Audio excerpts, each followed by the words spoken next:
ఇప్పుడు మనం 2024 సంవత్సరం ఫిబ్రవరి నెల 1వ తేదీ నుంచి 15వ తేదీ వరకు ద్వాదశ రాశుల్లో వృశ్చిక రాశి వారి జ్యోతిష్యం చూస్తున్నామండి. భూత భవిష్యత్తు వర్తమానం యోగ బలం రాజయోగ బలం ఎలా ఉందో, గోచార ఫలం ఎలా ఉందో మన జానకిరామ్ని అడిగి చూద్దామండి.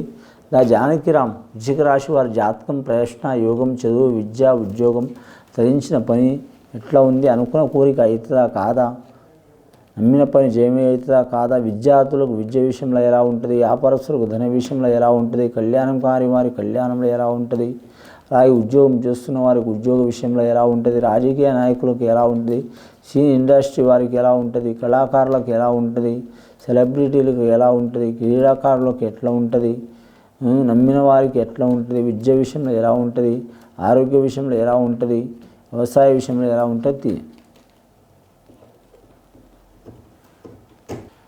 వృశ్చిక రాశి వారి జాతకంలో చూడాలంటే అమ్మదయ ఉంటే అన్నీ ఉన్నట్లే అన్నట్టు. విజయవాడ కనకదుర్గమ్మ వచ్చిందండి, లక్ష్మీదేవత వచ్చింది, వాసవి కన్యక పరమేశ్వరి దేవత వచ్చింది వారి పేరు మీద. అలాగే రామరామ జయ రామరామ శ్రీరామచంద్రుడు వచ్చిన వారి జాతకానికి ముఖ్యంగా మాత్రం. అలాగే జానకి మాత వచ్చింది, సీతారాములు వచ్చిండ్రు. కానీ వృశ్చిక రాశి వారి జాతకంలో చూడాలంటే మాత్రం కూర్చుంటే రాజు, లేస్తే మంత్రి, తిరిగితే సేనాధిపతి ఉంటారండి వారు. ఎక్కడ తగ్గరు, ఎక్కడ తల వంచరు, పట్టుదల భారీ ఉంటుంది. ఆ లక్ష్మీనరసింహస్వామి అంశలో పుట్టినవారు. అలాగే మాత్రం రాతి స్తంభంతో బయట వచ్చిన వారు. ఎక్కడున్నో అని హిరణ్యకశిపుడు అనుకుంటే లాస్ట్లో వాడిని ప్రతి దాంట్లో నేను ఉన్నాను బయటకు వచ్చిండు. అసంటి స్వభావం, ఎంత శాంత స్వభావాలు అంత ఉగ్ర స్వభావాలు. పట్టిన పట్టు వదలరు, ఎక్కిన కూడా దిగరు, చిక్కరు దొరకరు, ఒకరికి అర్థం కారు, భేదం ఇవ్వరు. చెప్పి కొడతంటే కొడతారు, తిడతంటే తిడతారు, పెడతంటే పెడతారు. అసంటి స్వభావం ఉంటుంది. ఈ ఉద్రేక స్వభావం మూలంగా వారికి మాత్రం చాలా ఆటంకాలు, చిక్కులు, చికాకులు వస్తాయి, లేనిపోని గొడవలు వస్తాయి. వీరికి చతుర్థ స్థానంలో శని ఉంది కాబట్టి 4 రకాల చిక్కులు వచ్చే అవకాశం ఉన్నది.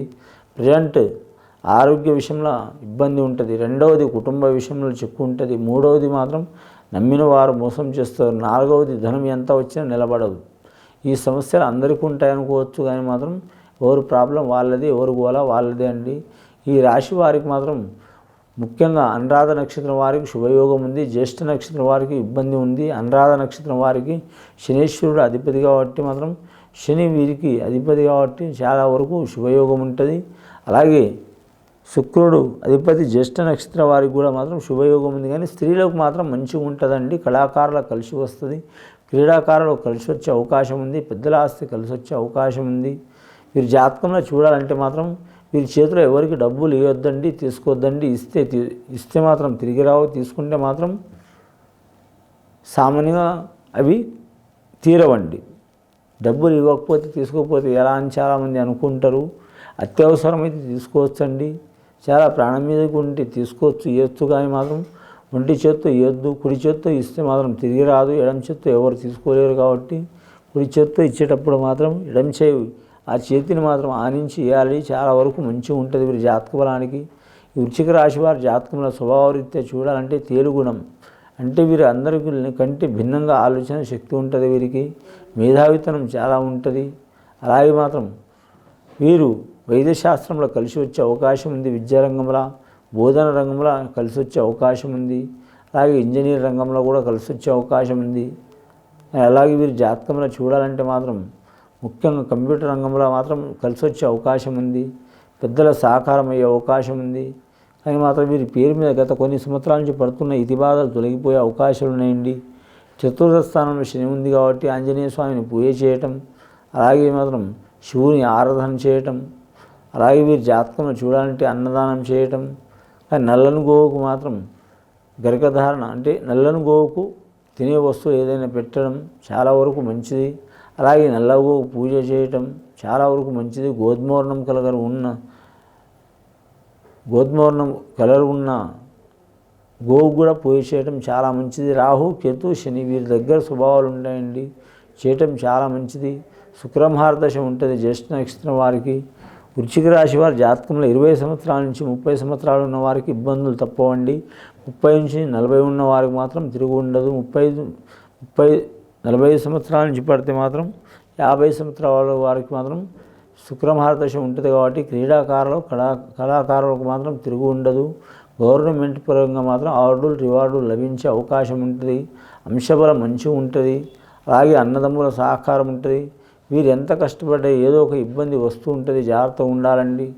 కానీ మాత్రం పోలీస్ స్టేషన్ కిరుకులు చిక్కులు చికాకులు ఉన్నవారు, అలాగే భూమి తగాదులు ఉన్నవారు, అలాగే పంట తగాదాలు ఉన్నవారు, భూమి తగాదాలు ఉన్నవారు వీరికి అనుకూలమైన వాతావరణం అయ్యే అవకాశం ఉంది. ముఖ్యంగా నమ్మిన పని జయమయ్యే అవకాశం ఉంది. స్త్రీ సహకారం ఉంటుంది.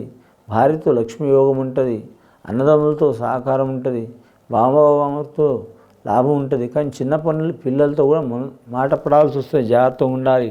వీరికి ఒక్కరితోనే కాదండి, కుటుంబ సభ్యులు అన్నదమ్ములు కావచ్చు, అక్క చెల్లెలు కావచ్చు, మరదళ్ళు కావచ్చు, మేనకోడళ్ళు కావచ్చు, కోడళ్ళు కావచ్చు, బిడ్డలు కావచ్చు, లేదా రిలేషన్షిప్లో ఎవరైనా కావచ్చు, రక్త సంబంధికులు వీళ్ళని పీడించే అవకాశం ఎక్కువ ఉంటుంది.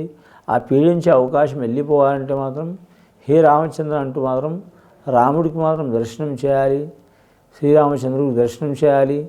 ఆ భద్రాచలంలో వెళ్ళాలి, అయోధ్య వెళ్ళాలని నా ఉద్దేశం కాదు. మీకు శక్తిమందం ఉంటే వెళ్ళొచ్చండి, లేకుంటే మాత్రం ఇంటికాండి ఏదైనా మాత్రం రామాలయం దర్శనం చేయటం చాలా మంచిది. అలాగే కోతులకు మాత్రం ఖచ్చితంగా వాటి ఏం తింటాయండి, కోతులకు ఇష్టం ఏది మాత్రం అరటిపండు తినిపించడం కూడా చాలా మంచిది. ముఖ్యంగా మీరు జాతకంలో చూడాలంటే మాత్రం ఇంటి ముందర మాత్రం పటిక బెల్లం కట్టడం మంచిది. అలాగే మాత్రం వ్యాపార స్థానంలో కూడా పటిక బెల్లం కట్టడం మంచిది, వ్యాపారం చేసేవారు.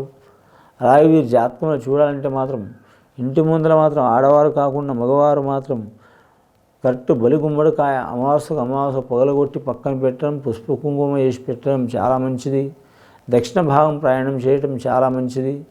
కాకపోతే వాస్తు ప్రకారం ఇంటిలో మాత్రం కాదండి, బయటి విషయంలో మీ జాతకం పడవ మూల కూడా కలిసి వచ్చే అవకాశం ఉంది.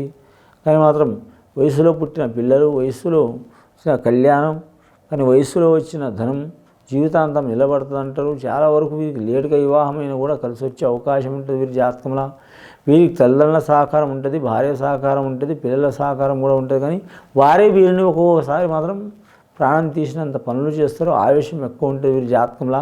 తినే కాడ తాగే కాడ జాగ్రత్తగా ఉండాలి.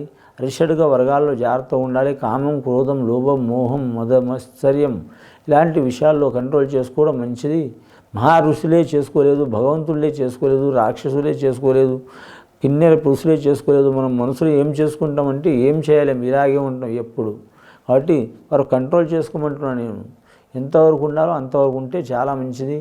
మీరు జాతక బలానికి చూడాలంటే మాత్రం ముఖ్యంగా మాత్రం సినీ ఫిల్టర్ రంగంలో కూడా కలిసి వచ్చే అవకాశం ఉంటుంది. ఫైనాన్స్ రంగంలో జాగ్రత్తగా ఉండాలండి, బ్యాంక్ రంగంలో జాగ్రత్తగా ఉండాలి, షేర్ మార్కెట్ రంగంలో జాగ్రత్తగా ఉండాలి. మీరు జాతకంలో వ్యవసాయ విషయంలో కలిసి వస్తాయి, పాడి పరిశ్రమ రంగంలో కలిసి వస్తుంది, మత్స్య కార్మికులు కూడా కలిసి వస్తుంది, మత్స్య వ్యాపారం చేసేవారు కూడా కలిసి వచ్చే అవకాశం ఉన్నాయి. కానీ ఇంకోటి జీవరాశుల వ్యాపారం చేసేవారు కూడా కలిసి వస్తుంది. గత కొన్ని సంవత్సరాల నుంచి పడుతున్న బాధలు, చిక్కులు చికాకులు తొలగిపోయే అవకాశాలు ఉన్నాయి. ఆ శ్రీరామచంద్రుని దర్శనం చేయటం చాలా వరకు మంచిది. వారు సీతారామచంద్రుని అలాగే విజయవాడ కనకదుర్గమ్మ పూజ చేయటం, లక్ష్మీమాత ఆరాధన చేయటం. లక్ష్మీమాతకు చాలా మూలంగా మాత్రం పడమరకు ఫోటో పెట్టి తూర్పుగా కనబడేటట్టు పెడతారండి. అలా పెట్టకూడదండి. అని మాత్రం దక్షిణం ఫోటో పెట్టి మాత్రం ఉత్తరం చూసేటట్టు పెట్టడం చాలా మంచిది. శివయోగం ఉంటుంది, కలిసి వచ్చే అవకాశం ఉంటుంది. అలాగే వాసవి కన్యకా పరమేశ్వరి దేవత వచ్చింది కాబట్టి వర్తకులకు అంటే వ్యాపారం చేసేవారు వారు ఏ వ్యాపారం చేసినా సరే తప్పకుండా కలిసి వచ్చే అవకాశం ఉంది. ఆ వ్యాపారం కలిసి రావాలంటే మాత్రం పటిక బెల్లం మాత్రం కట్టడం, ఇంటి ముందర కట్టడం, వ్యాపార స్థానంలో కట్టడం చాలా వరకు శుభప్రదం యోగం ఉంటుందండి. ఇది విని చూసి ఆచరించే వారికి మంచి ఫలితాలు కలుగుతాయండి. శుభం భూయాత్.